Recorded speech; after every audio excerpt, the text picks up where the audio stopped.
Hi, everyone. I'm Maggie McGrath, editor of Forbes Women. On Monday, President Donald Trump issued a strongly worded warning to all Americans regarding the use of Tylenol while pregnant. He is alleging there is a tie between the use of acetaminophen and the rising number of autism cases in the United States. Physicians around the country are raising alarm about these comments, saying that there is no scientific causation between Tylenol use and autism. Joining me now is Dr. Adaira Landry. She is an assistant professor of emergency medicine at Harvard Medical School and Brigham and Women's Hospital. She is also a Forbes contributor who spoke with more than 100 female physicians about their response to the president's comments. Adaira, Dr. Landry, thank you so much for being here. Thank you for having me. So let's start with the science and then we'll get into the reaction. But I think it's important to establish scientific and medical fact before we dive into anything more. From your training, from your understanding of medical literature, do we know of a cause of autism at this point in 2025? At this point, I can say with confidence, I think the medical community can say with confidence that Tylenol does not cause autism. There's no scientific evidence that this is true. What President Trump is referring to is a linkage, a correlation, an association. And so what that means is that two things are happening independent of each other, and there's no link that one is causing the other. So if you take a look at 1 million women who are pregnant, and some of these women are taking Tylenol, and some of those women who take Tylenol end up having children with autism.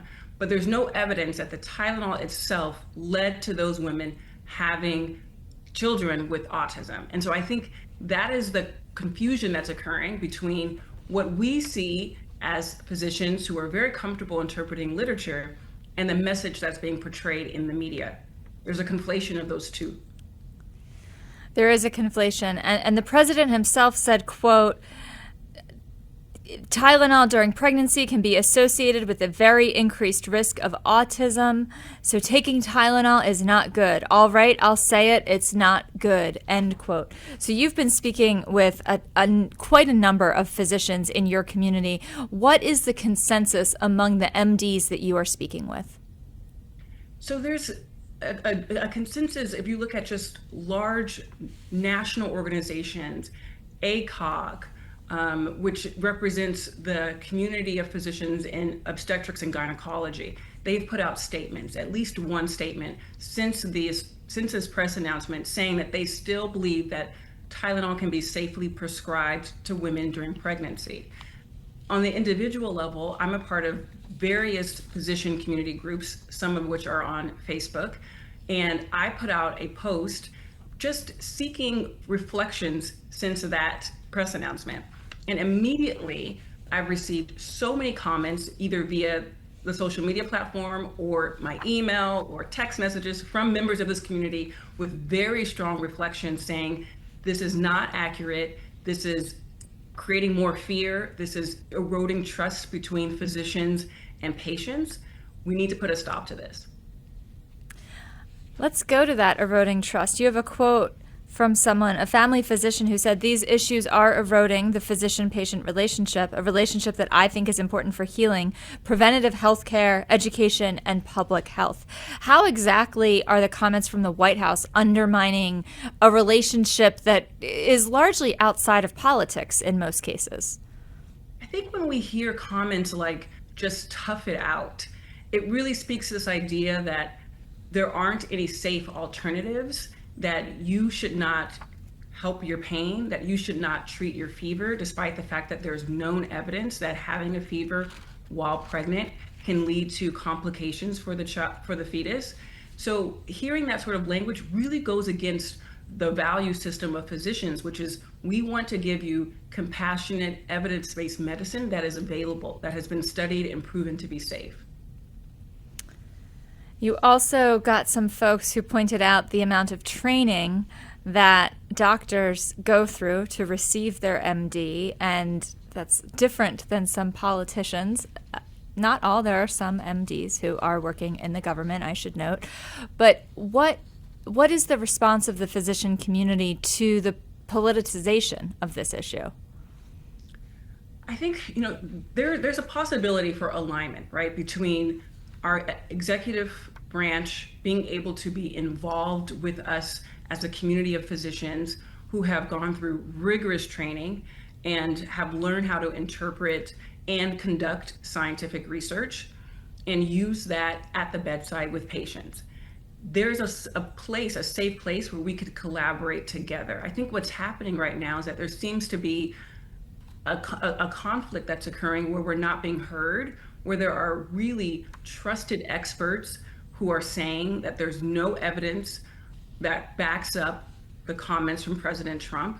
And I think that alignment is that misalignment is furthering this gap between politicians and those of us on the front line who are actually practicing the medicine.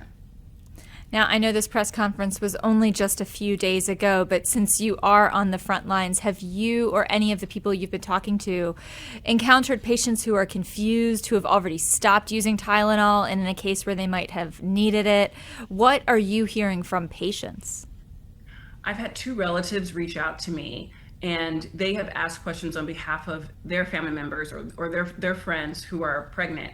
And I think people are just confused as to why there could be such strong language from the president that sounds like it's different than what they're hearing from their own practitioners. And this goes back to your question earlier. How is trust eroded?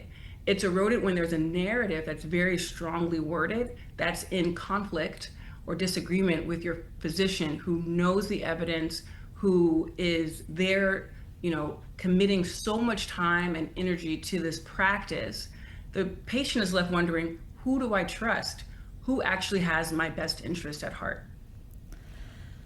Something I've been asking all the folks I've been interviewing about this is, of course, the scientific method. The ever constant pursuit of better information can lead to new understanding about medication all the time. So it stands to reason there are folks who might have seen Monday's press conference and assumed or presumed there's new research. This is a new understanding of Tylenol. What is your response to people who might be interpreting the president's statements like that they're not hearing it from their doctor, but maybe the president has advanced information? To our knowledge, there has been no new studies published. I don't know if they have access to data that has not been published in major academic journals or that large national organizations have access to. But from our end, everything that we have seen, there's been no new research that has debunked this idea, proven this idea that Tylenol leads to autism. And in fact, you quote one physician in your story who says that there was a 2024 paper that should have put this issue to bed. What is that paper, and why did it not end the debate around Tylenol? I think this study was a major breakthrough for us in that it really was a large body of patients. It was a study that was done in JAMA 2024 in Sweden. It's referenced very often in the media. Almost 3 million children were studied. They had siblings who were compared to each other. And it really showed that even when you're looking at siblings where one has autism and the other one doesn't, there's no causation between taking Tylenol and a child having autism. So this study was well done. It was in a very reputable academic journal that went through tons of peer review, and it was enough. It was sufficient. And I think what we're seeing is President Trump pulling through various other studies that are not as well done, the methodology isn't as sound, and drawing conclusions off of those. Now, several times during Monday's press conference, the phrase "tough it out" was used. And I want to first ask you, as a physician, as an MD, is it recommended for pregnant patients to tough out a fever? Just the language itself, tough it out, really was so discouraging to hear and so unsettling. Not only am I a physician, but I'm also a mother of three. I've gone through 3 pregnancies and 3 deliveries. And just the idea of hearing someone who's the leader of this nation telling women that they need to tough it out is really disheartening. And it really reflects a lack of understanding of what it's like to be a birthing parent and how scary it is, how much pain one undergoes, how much uncertainty the entire process is. it really just spoke to that, I think. As far as toughing it out with fever, it's so wild of an idea because there's so much evidence showing that fever in pregnancy can lead to well-documented complications, both in animals and human studies. We have seen it. Why would we take a risk there when there's well-documented evidence, and we're using this other idea that isn't so documented? It's just such a scary thought that someone without a great understanding of the literature is having so much influence over the people. You make a good point about the psychological ramifications of saying tough it out. I think a lot of women place a lot of blame on themselves in really any scenario, but especially when carrying a wanted pregnancy. They do everything they can to stay healthy, and now to have the President of the United States saying tough it out, I imagine is leading to confusion and anxiety, or perhaps could lead to confusion and anxiety. And in your opinion, could it add to more stigma for women? Will women get blamed at higher rates for conditions that their offspring eventually potentially carry? I want women to know that no blame would ever come from the physician community. I think we all know that it's not your fault, that there's nothing you did that would lead to any sort of complication with your child having autism. And we would want to remove that stigma that I think President Trump placed when he used those words. We are all in it together as far as trying to help deliver compassionate, evidence-based care to patients. And so the use of Tylenol has been proven time and time again to be safe in pregnancy, especially when there's a clear indication such as pain and fever. And so we'd want patients to know that they are choosing the right thing when they are coming into the hospital with a fever and they're pregnant. Tylenol is really also our only safest option, because something like Motrin or ibuprofen has also been shown after 20 weeks of gestation to cause harm. So there really aren't any other options, and it's been proven to be safe. As we talk about stigma, I'd like to quote another piece of Monday's press conference. President Trump said, quote, "To have families destroyed over this is just so, so terrible." And obviously, everyone wants as healthy a child as possible, but I think the language of terrible is notable here.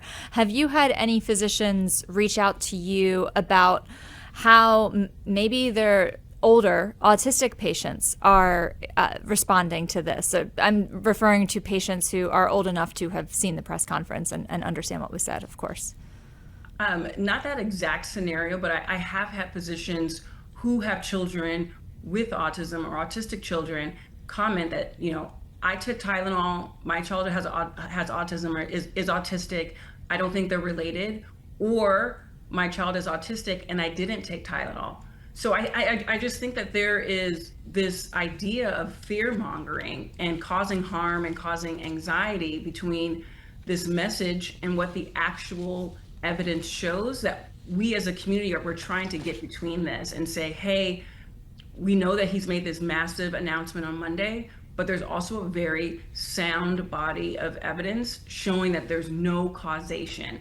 Therefore, you shouldn't feel bad that you took Tylenol during your pregnancy and your child is autistic, because we don't believe one caused the other.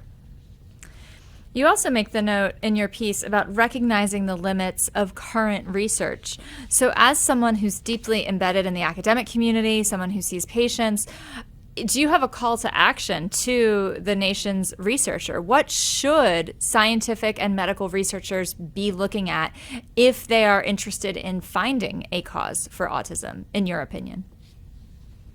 I think one, not repeating studies that have already been done and are just adding more confusion and controversy to this entire discussion. I mean, I think this is one of those areas where it should be treaded lightly, and there should be great collaboration between experts so that all these funds that are going towards conducting a research study will actually move the field forward. I don't believe that research on autism should stop. I think we should continue studying and seeing if we can find various treatments or causes. Like, I think that seems aligned with evidence-based medicine. But I think the actual studies themselves should be very clearly crafted so that they do contribute in a positive way. Dr. Landry, you've been so generous with your time and, of course, with your coverage on Forbes.com. But before I let you go, I have to ask any final words of advice to folks who might be watching, who are pregnant, who have someone in their life who is pregnant and now just wondering and feeling confused. What would you say to these people? Be very mindful of the fact that information on the internet, whether it be from a social media influencer or even a person of power, such as the President of the United States, can be wrong. And it's very important to make sure that as you are learning about this yourself, which I do empower patients to learn themselves, you are always having this element of doubt and curiosity before you're just immediately trusting what you're reading. So please, yes, learn, feel empowered to learn, but always carry in this element of, I need to fact check this. I need to talk to my doctor and see if this seems safe and reasonable. Talk to my doctor. Those are probably some of the most powerful words you could say right now. Dr. Adaira Landry, thank you so much for joining us. And for folks who are interested in following her work, follow her on Forbes.com. Thanks so much. Thank you.